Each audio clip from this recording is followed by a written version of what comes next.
Baik, terima kasih Marcel, terima kasih Bapak, Ibu, dan saudara sekalian. Bersyukur karena hari ini kita ketemu lagi. Pastor Yongki ada di seberang sana, dan saya diberi kehormatan untuk menyampaikan firman Tuhan pada pagi hari ini. Kiranya Allah berkenan dan memberkati kita semuanya.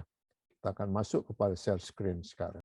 Baik, tema kita pada hari ini secara keseluruhan bulan Desember berkenaan dengan bagaimana hikmat Allah kepada umat-Nya, dan secara khusus hari ini berkenaan dengan hidup dalam roh hikmat dan wahyu. Anda membaca di layar ini, ada banyak orang di dunia ini, termasuk sebagian orang Kristen yang gagal dalam hidupnya karena tidak mengenal Tuhan dengan benar. Saya harap Ibu Bapak tidak termasuk ini. Sukses dalam karirnya, kaya raya, melimpah secara materi, tetapi keluarganya berantakan, bahkan ada yang mati, bunuh diri. Mungkin Anda mengikuti berita 2-3 minggu belakangan ini berkenaan dengan seorang bernama Christian Rudolph T. Ya, saya tidak mau menyebut last name-nya, seorang pendeta, tetapi juga sekaligus pembunuh rekan sepelayanannya. Ketika dia membawa mayat itu yang ditaruh di dalam troli gerobak, didorong masuk lift, dia tersenyum. Ini merupakan sesuatu yang aneh.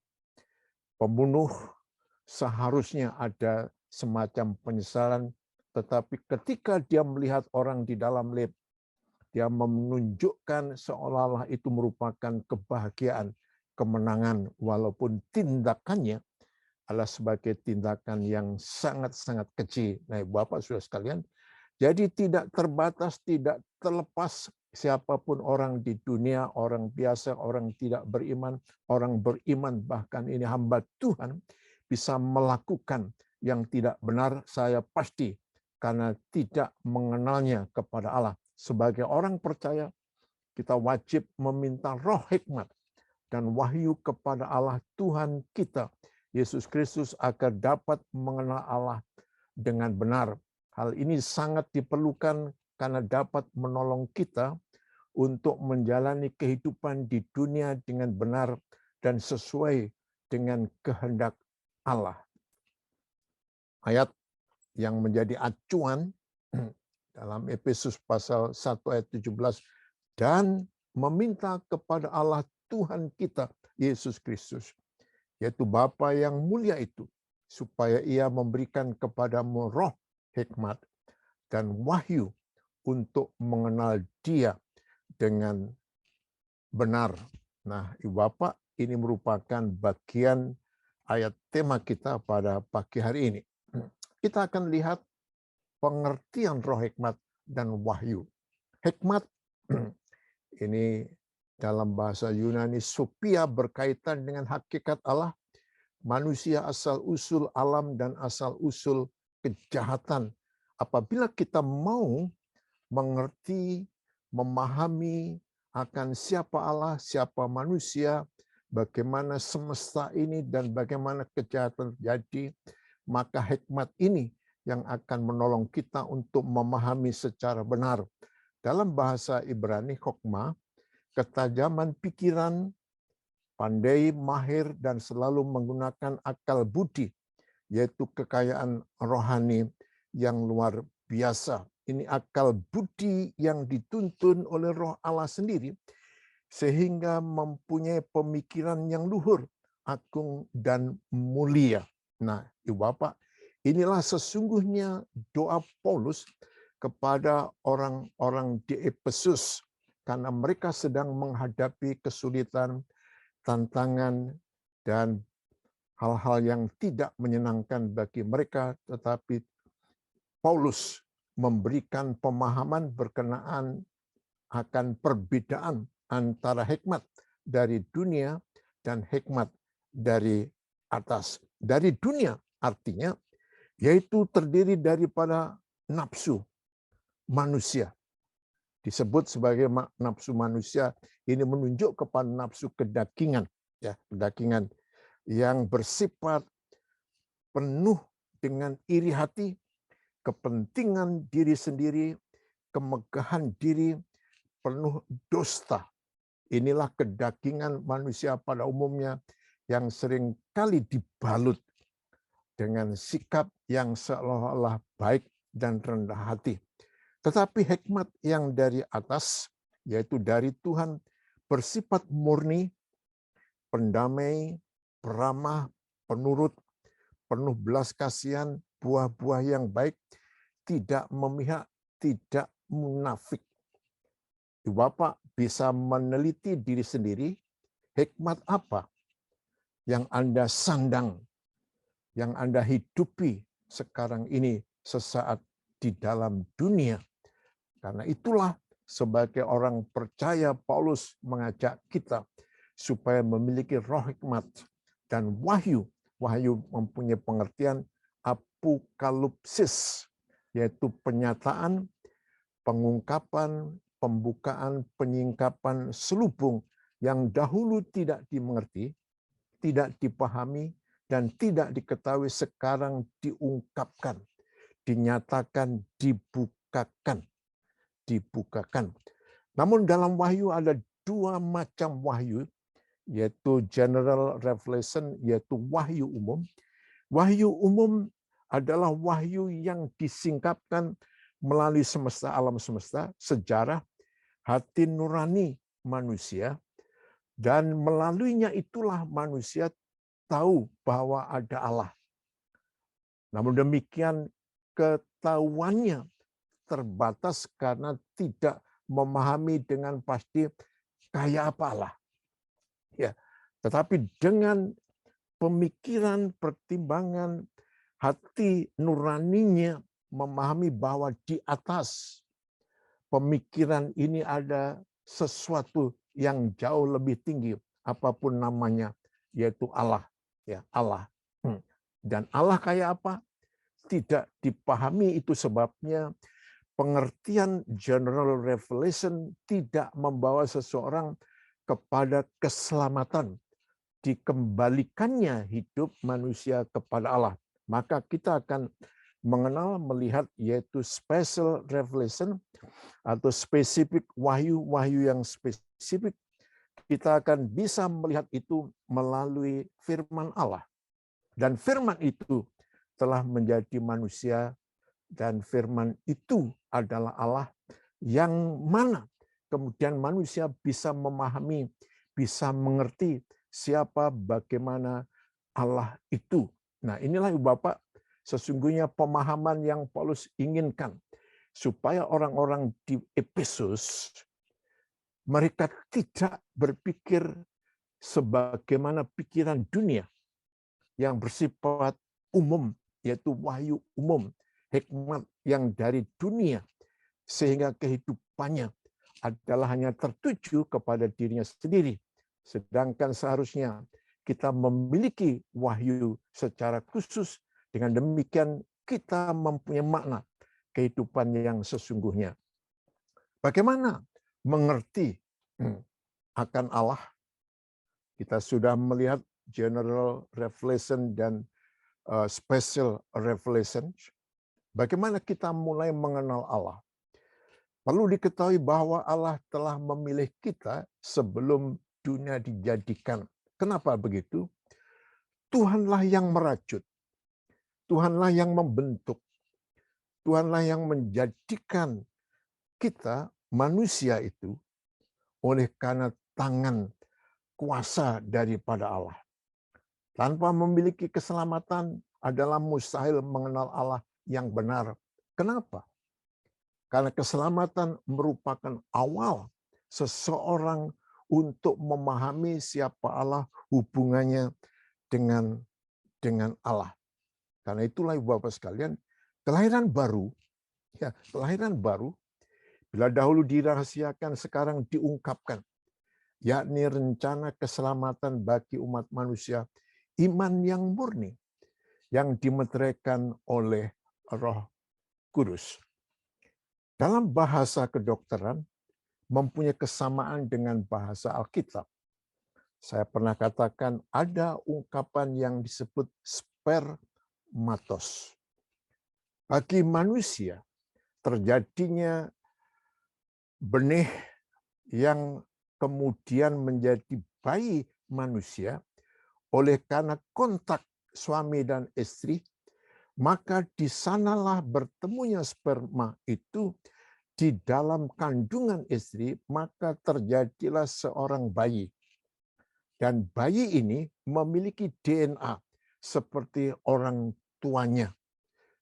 Mungkin adatnya, kehidupannya, darahnya, dan sebagainya mempunyai kesamaan dengan orang tua oleh karena dia dibentuk, dia terjadi karena hubungan suami istri. Dalam bahasa Alkitab, spermatos menunjukkan bahwa roh Allah menyentuh kehidupan kita. Kita manusia yang berdosa, yang tidak memahami, mengerti Allah karena kita hanya tahu berkenaan dengan general revelation, maka tinggal di dalam kehidupan kita, maka kita lahir baru. Ya, bukan lahir dari mama ibu kita, tetapi ini oleh karena karya daripada Roh Kudus, maka orang-orang yang percaya kepada Kristus mempunyai DNA, ya, mempunyai karakter, mempunyai sifat, mempunyai kehidupan seperti Allah, karena Allah lah yang membentuk, yang berkarya dalam kehidupan orang tersebut. Nah, Bapak sekalian, maka ini tidak bisa dipalsukan, tidak bisa ditipu, tidak bisa diatur-atur, bahwa kita orang yang percaya kepada Tuhan, mungkin kita beribadah, mungkin kita percaya Tuhan, mungkin kita melakukan firman-Nya, tetapi seringkali kita tidak sebagaimana itu yang terjadi. Contoh kehidupan Petrus, ya, Anda mengenal, Anda tahu bahwa Anda sering membaca siapa Petrus itu. Petrus adalah seseorang yang begitu fanatik. Orang lain tidak tahu jawaban yang pasti, tetapi Petrus memberi jawaban, siapakah aku ini? Petrus berkata, engkaulah anak Allah yang hidup. Petrus menyaksikan orang mati dihidupkan. Orang buta dicelikkan. Telinga bisa mendengar. Bahkan memberi makan 5.000 orang. Secara pribadi, Petrus berjalan di atas air Tasik. Tetapi ketika Yesus disalibkan, seorang ibu menegur dia dan berkata, bukankah engkau salah satu dari dia? Petrus menyangkali dan berkata, bukan, tidak. Nah, Bapak dan sekalian, mukjizat, keajaiban, bahkan dia mengalami sendiri tidak menjamin bahwa seseorang itu diselamatkan. Kita perlu mukjizat. Tetapi orang yang tidak hidup percaya kepada Kristus secara pribadi, mukjizat bisa diatur, dibuat oleh seseorang. Contohnya, orang sakit, dokter bisa mengobati, bahkan dukun bisa menyembuhkan. Orang miskin, di Indonesia Anda mengenal Gunung Kawi, bisa menjadikan orang menjadi kaya.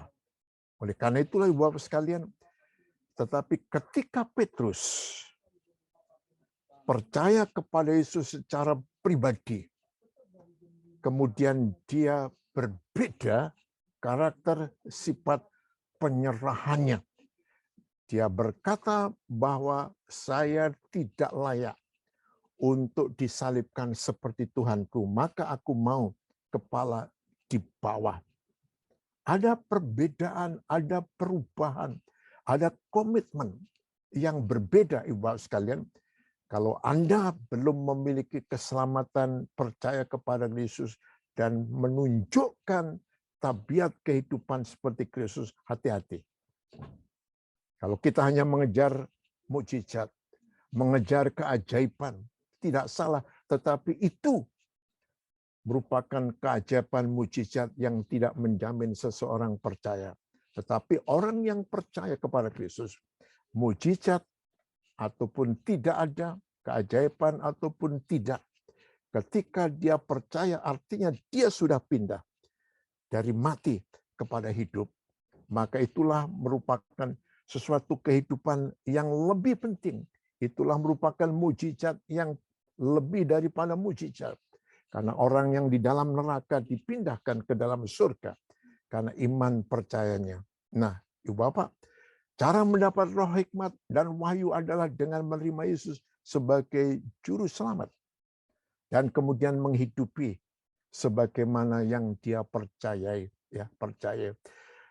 Anda tidak akan pernah memiliki roh hikmat dan wahyu daripada Allah yang menyingkapkan kebenaran kehidupan, yang menjadikan Anda bisa menentukan bagaimana hidup yang sebenarnya tanpa Anda sungguh-sungguh mempercayai Yesus sebagai Tuhan Juru Selamat saudara secara pribadi. Lalu bagaimana kehidupan kita setelah memiliki hikmat dan wahyu itu? Setelah kita mengenal Yesus secara pribadi, Bapak dan sekalian, dan itu harus benar, maka kita harus hidup berpadanan dengan panggilan kita masing-masing.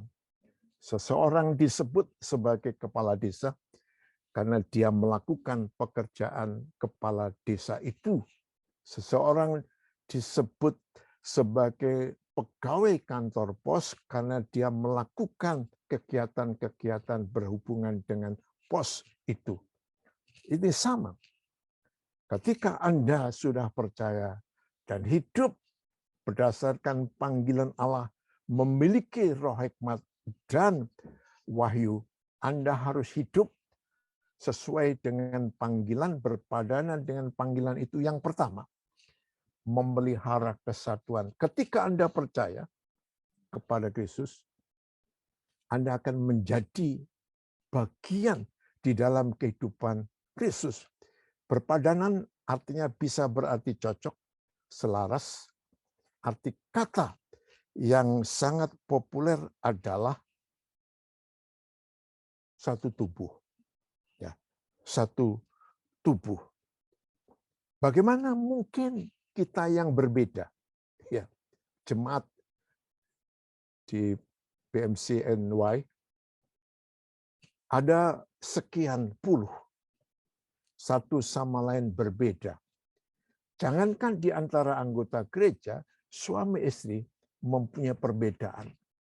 Maka disinilah Bapak, saudara sekalian, dibutuhkan bagaimana kesatuan ini dipelihara. Gereja bukan mengusahakan kesatuan. Kesatuan itu sudah ada ketika seorang percaya kepada Kristus, maka dia sudah menyatu dengan Kristus, satu sebagai tubuh. Maka Paulus mengatakan memelihara, ya, memelihara. Bagaimana cara memelihara? Dalam ayat-ayat selanjutnya pasal 4 ayat 2 dan seterusnya berkata kepada kita berkenaan kita harusnya mempunyai sikap rendah hati, ya, lemah lembut, sabar, dan saling membantu untuk menghindari perpecahan. Tidak mudah. Harus memelihara kesatuan. Oleh karena itulah karunia-karunia yang Tuhan anugerahkan kepada kita, Ibu Bapak sekalian, seperti dalam tubuh kita, organ anatomi berbeda, jari tangan dengan jari kaki, lutut dengan bagian tubuh satu sama lain berbeda, tetapi keberbedaan itu menjadi selaras, menjadi cocok, menjadi baik, menjadi menyenangkan. Karena satu sama lain adalah memang sama-sama membutuhkannya, ya, membutuhkannya. Itu sebabnya kesulitan dalam kita bergereja ketika kita tidak menyelaraskan, tidak memakai karunia kita masing-masing di tempat masing-masing, melakukan masing-masing, dan hidup sesuai dengan panggilan karunia. Karena itu Anda akan terlalu sulit untuk berada di sebuah gereja. Anda pergi ke seluruh gereja dimanapun juga, akan sama masalahnya. Anda tidak akan memiliki suasana yang menyenangkan, yang baik ketika Anda tidak satu dalam kesatuan sebagai tubuh Kristus. Itu sebabnya kemudian Paulus menjelaskan yang berikut, yaitu hidup sebagai manusia baru. Ya, manusia baru. Kesatuan dapat tercapai bila hidup kita dibaharui oleh Kristus. Kita dipanggil kepada suatu pengharapan sejati untuk mengenal Allah dengan benar, mengerti dan menghargai karyanya, dan hidup karenanya itu. Oleh karena itulah, Bapak, jadi hidup yang seperti itu artinya apa? Kita harus membuang hidup yang lama. Di atas, di depan tadi sudah saya katakan, hidup dengan kehidupan dikendalikan oleh kedagingan. Ya. Tetapi hidup yang baru di sini, kata baru dalam Alkitab mempunyai dua istilah. Yaitu istilah yang menunjukkan kepada kita berkenaan dengan istilah yang bersifat baru, tetapi tidak pernah menjadi lama, selalu baru. Itu disebut kainos. Ya, kainos. Pulpen ini pernah baru, tapi sekarang sudah hampir rusak. Itu disebut neos. Tetapi kata baru adalah selalu baru, tidak pernah tidak baru. Ya, tidak pernah baru. Kita dipanggil, Bapak, supaya melawan hal-hal yang tidak benar tersebut. Pembaruan kita harus bersifat konsisten. Membuang hidup yang lama dalam dosa. Ada dusta, marah, mencuri, kata-kata kotor, kepahitan, pertikaian, fitnah, dan sebagainya harus dibuang. Itu hidup yang lama. Itu tidak menunjukkan identitas sebagai manusia yang sudah percaya. Dan hidup seperti itu artinya melawan dia, dampaknya fatal. Ya, dampaknya fatal. Kita dipanggil kepada suatu pengharapan sejati untuk mengenal Allah dengan benar. Mengerti, menghargai karyanya, serta hidup berpadanan dengan panggilan. Tantangan, rintangan, bahkan tentangan tidak akan menjadikan kita goyah. Kenapa? Karena kita memiliki hidup DNA, pengharapan yang tidak dimiliki oleh dunia ini, ya, oleh dunia ini. Sehingga dengan roh hikmat dan wahyu kita bisa menyaksikan yang mata jasmani tidak melihat. Tetapi dengan mata rohani, dengan hikmat surgawi, dengan disingkapkannya pemahaman pengertian yang rohani yang datang daripada atas, itulah yang akan menjadikan kita bertahan dan hidup karena kita sadar. Hidup ini suatu perjalanan. Hidup ini bukan tujuan. Kalau hidup ini tujuan, kita akan mencari kekayaan yang berlimpah tadi, sudah saya katakan, tidak menjamin orang sukacita. Bill Gates, keluarganya berantakan. Kurang apa? Mempunyai semua yang dia inginkan. Tetapi kehidupan, pengharapan yang sesungguhnya, yang sejati, Ibu Bapak dan Saudara sekalian, maka penting kita harus miliki. Ya, harus miliki. Kita memelihara kesatuan sebagai bukti bahwa kita ini anak-anak Allah. Dan Tuhan kita sebagai kepala. Hidup yang baru, yang tidak pernah lama, tidak pernah rusak, senantiasa baru.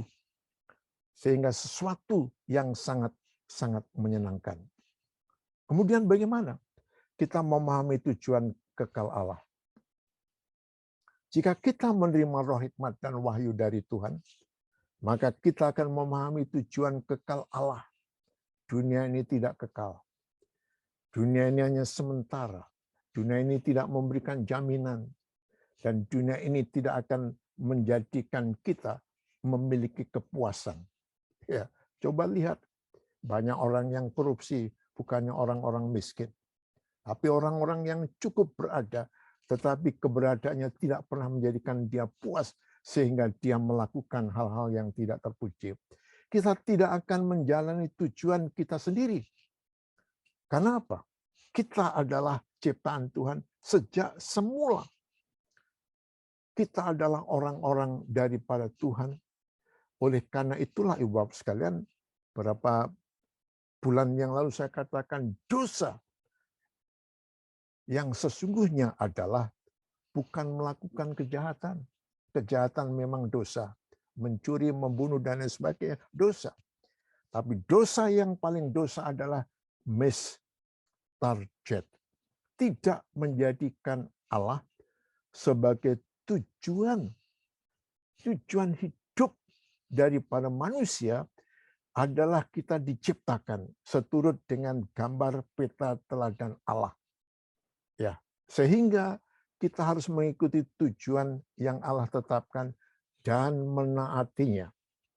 Mungkin saudara pernah membaca bukunya Rick Warren, The Purpose Driven Life, ya, The Purpose Driven Church, yang satunya sangat populer. Beliau adalah seorang yang dipakai oleh Tuhan luar biasa. Lebih daripada 20.000 jemaatnya. Dan sekarang beliau sudah akan mengundurkan diri dan menyerahkan itu kepada hamba Tuhan yang lainnya. Dia memberitahukan bagaimana tujuan Allah yang dia simpulkan sehingga gereja itu sangat diberkati oleh Tuhan. Satu, menyenangkan hati Allah. Bagaimana menyenangkan hati Allah? Dengan menyembah, dengan ibadah, dan roh serta kebenaran. Ibu Bapak, inilah yang dalam bahasa kita ini worship. Artinya kita ke atas. Tidak peduli kanan kiri, lingkungan apa yang terjadi. Saya dengan Tuhan, Tuhan menjadi tujuan, dan saya mau menyenangkan Tuhan. Mungkin musiknya tidak berkenan kepada saudara. Mungkin WL-nya pun, singernya pun tidak seperti yang Anda harapkan. Tetapi itu bukan tujuan. Saudara worship bukan untuk musik. Saudara worship bukan untuk WL. Tetapi saudara worship untuk Allah sebagai tujuan Anda. Jadi menyenangkan hati Allah merupakan sesuatu yang sangat-sangat Tuhan inginkan dalam kehidupan kita. Yang kedua, menjadi bagian daripada keluarga Allah. Keluarga Allah. Apa artinya? Ini ada persekutuan. Kalau tadi worship ke atas, disinilah fellowship. Betapa pentingnya kita berfellowship dengan semua orang-orang yang percaya. Menjadikan kita kokoh. Ya. Lukisan yang sangat populer yang sering kita dengar. Kalau sapu lidi satu gampang dipatahkan, tetapi kalau sapu lidi itu sudah berkumpul untuk menyapu dan sulit untuk dipatahkan, membersihkan. Kita akan menjadi kuat, akan menjadi orang-orang yang begitu kokoh karena kita masuk berfellowship dengan keluarga Allah. 3, memiliki kehidupan semakin menjadi seperti Kristus. Ketika kita baru percaya digambarkan sebagai anak-anak. Anak yang sehat akan bertumbuh. Menjadi remaja, pemuda, orang dewasa, dan kemudian menjadi seperti Kristus. Itu sebabnya disebut Kristen, karena kelakuannya, hidupnya, tindak tanduknya seperti Kristus. Dunia ingin melihat kita sebagai orang-orang yang percaya. Yang keempat, melayani Tuhan dan sesama sesuai dengan karunia yang Tuhan berikan.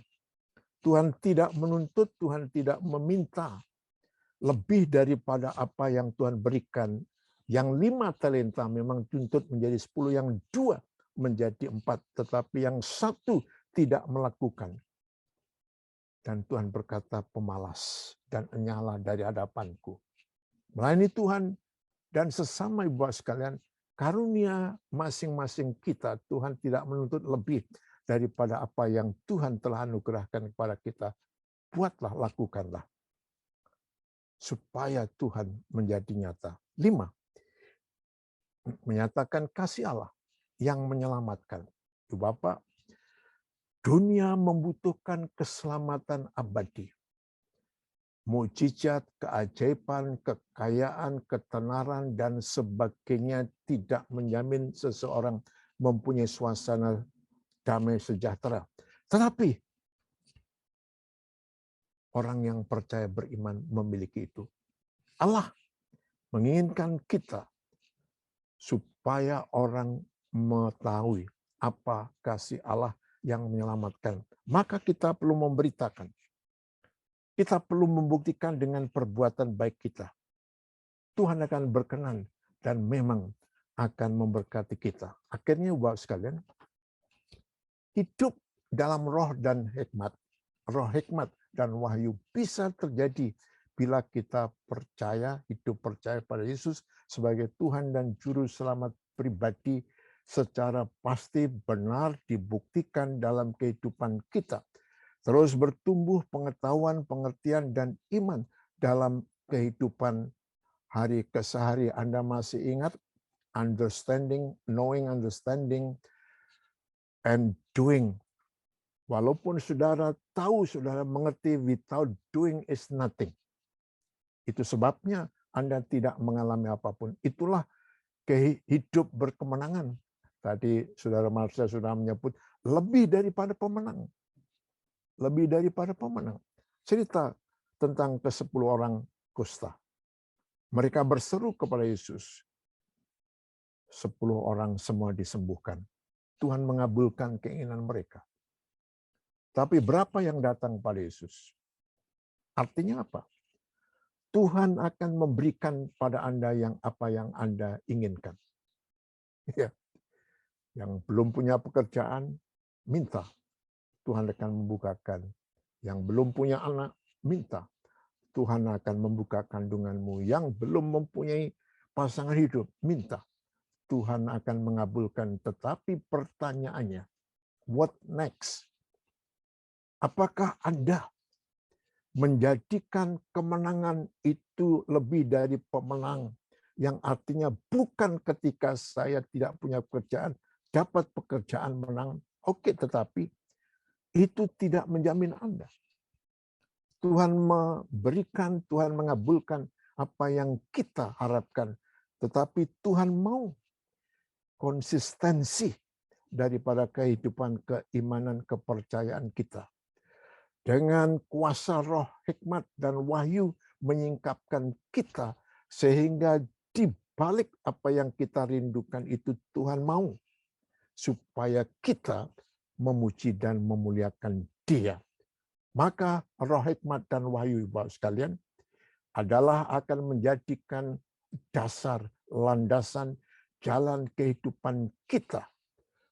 Rencana Tuhan dan mengenal Dia secara benar akan menjadikan kita hidup dengan penuh kesejahteraan. Mari berdoa bersama. Bapa Surgawi, terpujilah Engkau sekarang bahkan sampai selama-lamanya. Meteraikan kebenaran firman-Mu dalam hati hidup kami. Supaya terjadi apa yang menjadi kehendak-Mu. Kami menikmati hidup ini hari lepas hari. Menjadi hari yang penuh pujian, ucapan syukur, dan berkat yang datang daripada Tuhan. Ampuni Bapa. Bila sering kami tidak hidup menaati kebenaran firman-Mu dan tidak hidup sebagai rencana dan kehendak-Mu. Terima kasih Tuhan. Kami serahkan hidup kami. Kiranya roh hikmat, wahyu akan mengiringi setiap langkah kehidupan kami dari sekarang. Bahkan sampai selama-lamanya. Dalam nama Yesus kami berdoa. Amin.